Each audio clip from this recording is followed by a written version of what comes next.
I've said in past videos of mine how it feels like a part of me has died since being diagnosed with bipolar disorder, and I'm starting to experience those feelings again. I'm starting to be reminded about why I experienced those feelings in the first place. The reason I experienced these feelings initially is because the characteristics which used to define myself are no longer applicable to the persona that I've developed. In the aftermath of my mania and depressive episodes, I have transformed as a person, and not necessarily for the better, at least not in every respect. In many respects, I have gotten worse.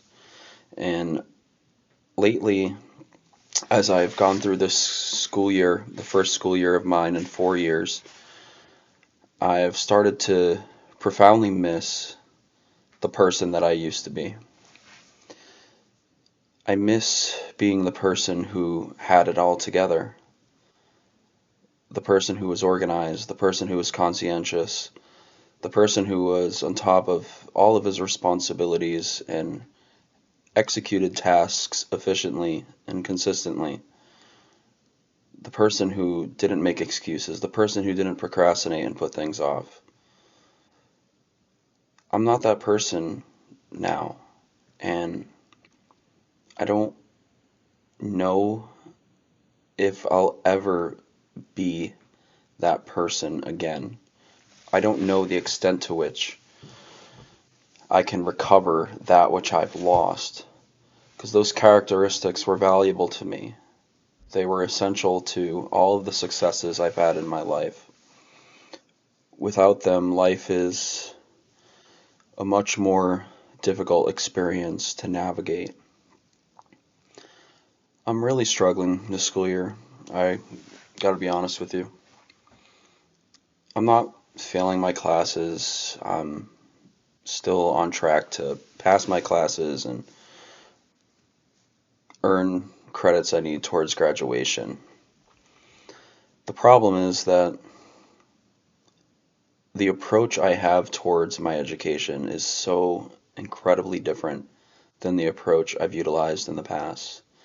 In the past, I was so motivated, and that motivation was fuel for me to create successful outcomes and get straight A's in my classes and have impeccable attendance.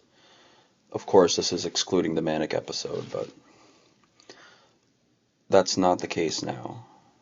I miss so much school. I've missed so much school this semester. And I just got an email from one of my professors talking about whether I've talked with my advisor about dropping the class. I'm not failing the class, I'm passing the class, but I've missed a lot of the class, and I do have quite a bit of catching up to do. I mean, it's not even that much, but it feels like a lot. And the professor reached out to me because I guess she was worried about me. But that email really got me thinking and considering the perspective that I have at the present moment. I've been harboring a lot of ill feelings about this semester.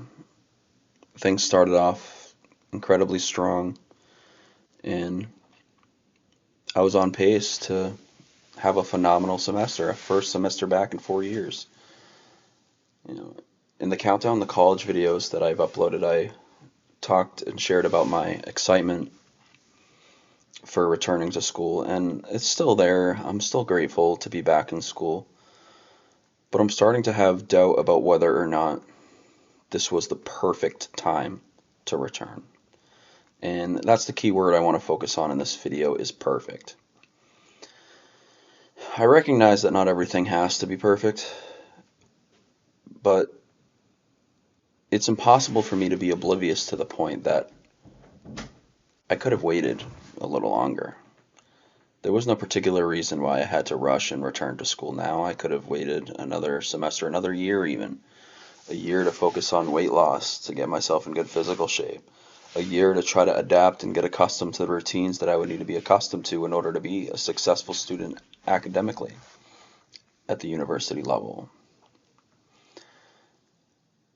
What's really got me concerned right now is the fact that I'm struggling now, I think, speaks to the fact that maybe the career path I've charted for myself isn't the one that's the best fit for the circumstances I find myself under. I want to go to law school. I want to be a lawyer. I would love to have the opportunity to represent and help people with disabilities earn Social Security benefits that they're entitled to. I feel like it would be so intrinsically rewarding, and it matches my skill set, my background of competitive public speaking and discourse, and I have the strong verbal and written skills that would be necessary to be competent in a field like that. The problem is that I have an illness that many people don't. I have bipolar disorder type 1 with psychotic features, and this illness does not give you breaks. It is a 24/7, 365 job. When you're stable, it can be a little bit less than that. It can be like a part-time job, but when you're struggling, you feel it, and you feel it hard. It doesn't go away, and it never will go away because it's a permanent condition. There is no magic pill that I can take that will get rid of my bipolar disorder. Losing weight won't get rid of my bipolar disorder. Changing my diet or nutrition will not get rid of my bipolar disorder. And I bring those things up because I've had people in the past say on my channel, with good intentions, of course, speaking on the various and eclectic range of solutions that they believe will solve the condition, but there is no solution to the condition. It's all about trying to develop mechanisms that allow you to thrive while having the condition. Because I'm not going to get rid of this condition. I have it. It's part of me. It's part of my identity. Whether I want to, no matter how strongly I insist that this condition is kind of like a non-factor or a non sequitur, it really is integral to every single day of my life. Every morning I wake up, the first thing I do is take 4 medications for this condition so that symptoms don't exacerbate, so that I don't go back into mania, so that I don't fall into a deep depression, so that I don't get psychotic symptoms.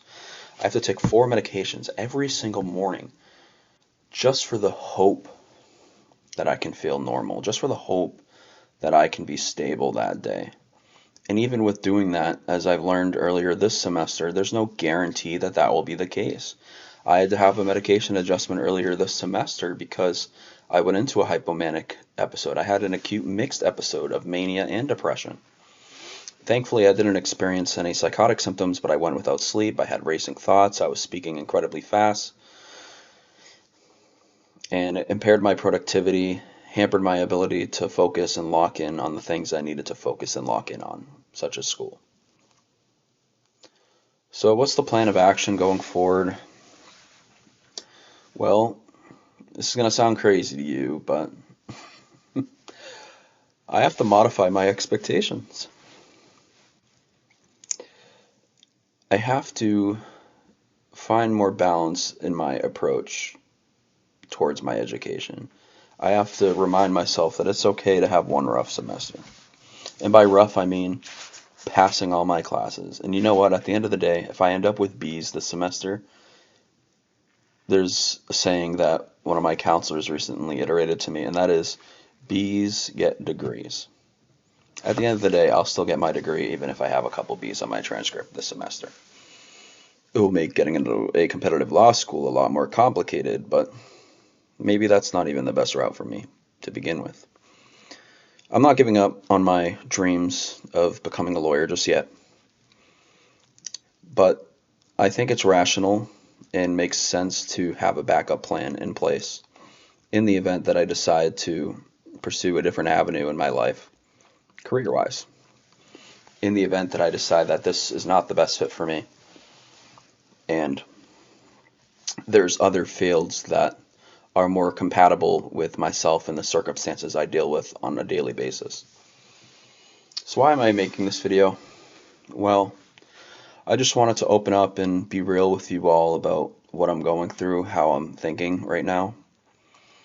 And I wanted to share the point that healing is never linear. There's ups, there's downs. I had a lot of progress these last few years, this last year in particular, which allowed me to get to the position that I'm in now where I've returned to college and I'm passing my classes and I'm working towards my degree. And I had a down. It's all ebbs and flows. My down was that hypomanic mixed episode, which took me out of school for approximately 3 weeks, caused me to fall behind in classes, and ever since then I've been in catch-up mode. I wish things could have turned out differently this semester. I wish I could have maintained the strong momentum I had at the start, because the first month of this school year was phenomenal. Make no mistake about it. Straight A's, getting impeccable marks on everything, not missing school, and then that episode, just like that, changed everything for the worse. So going forward, my plan of action is to modify my expectations. The recognition that not everything has to be perfect. And maybe some of you feel this way too in your own lives. I know there's people in my audience who struggle with mental illness and have endured extended depressive episodes themselves, have been through incredibly hard, challenging times. And these times, these trials that we go through, I think greatly distinguish us from the average person. Not a lot of people could go through what we've gone through and make it to the other side. It's a challenge. To battle every day for control of your own mind, to be stable. And I've always said that I'm grateful to have my sanity back, and that's still the case, and it will always be the case. It will be the case until the day that I die. But I feel like I'm not asking for a lot when I also request to be stable, to be normal. When I say normal, I'm not saying that, I need a house, I need a car, I need a girlfriend, I need fancy watches, I need items of luxury, I need this or that. No. It's not about those material things to me. It's not even a relationship thing. I just got to get better at loving and caring for myself and having self-compassion. Self-compassion is of paramount importance to having successful outcomes in life. So, thank you all for watching, and love, light, and tranquility to all. For those struggling, hang in there. If you're new here, please hit that subscribe button. Peace out, everybody. Take care now.